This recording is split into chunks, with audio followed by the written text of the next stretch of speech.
Well, today I'm doing an inner tie rod, and my inner tie rod tool won't work.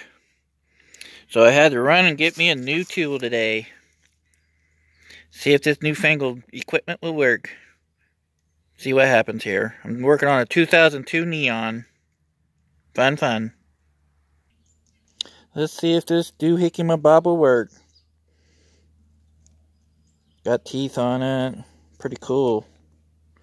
So hold on to the tie rod. See what happens. Well, I got that doohickey mabob on. Let's see if this thing will work or not.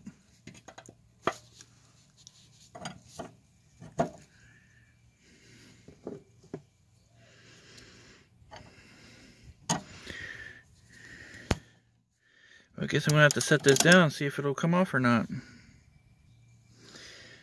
Well, what do you think about that? It worked, boys and girls. Check it out.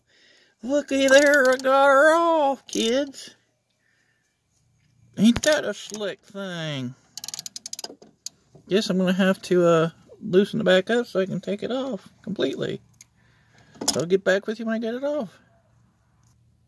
Here, I'll show you what I use to tighten the nuts up with. I love these double box end wrenches. Ratchet wrenches. Work out perfect. I love them.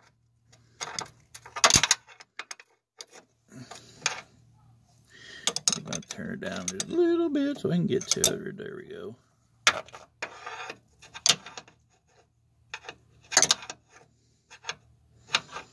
Yep. I had a little trouble getting it in on there, so I had to turn it down a little bit. So this is what I use to get these out with. Slick as pie. Looky there, kiddos.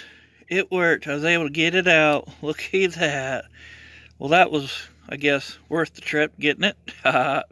Be back with you when I get it out of Rondon. Now, if you look at this, the old tie rod tie rod was completely round. My tie rod tool wouldn't work on it, so I had to get a different tool.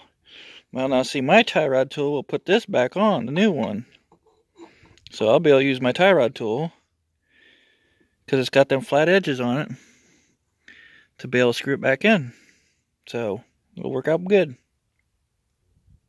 Now this is how a real tie rod tool actually works. You just put the tie rod in the tube, you got a crowfoot type deal thing that goes on the end, you just tighten her up. Now that I got it in, tightened up, I like putting a little anti-seize dope on this stuff, so when the next person wants to take it apart, they can. Be easier to take apart then. Now, the reason why I'm doing this job is because my buddy of mine, he was driving it, and the outer tie rod broke. Well, it broke at his place, and when I went to go put the outer tie rod on for him, come to find out, when I put it back together, that the inner tie rod was bent. So, in order for me to be able to do the job, I had to get it to my shop. So, in order to get it here, I had to put the outer tie rod on it and drive it here, and so I could put the inner tie rod in. So that's what I did, and that's where we got. So be back. And for the love of God, before you put the outer tie rod back on, don't forget to put the boot back on.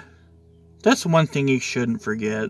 Put a little extra grease in your ball joint too, in the joint. Put a little extra grease in it, and put your dust cover back on. Now that I got the outer tie rod back on, got it screwed down, it should be pretty close to being in line. I've measured the distance from the other tie rod. It's not always precise, but I get it close, so then I can get to the alignment shop and get her in line.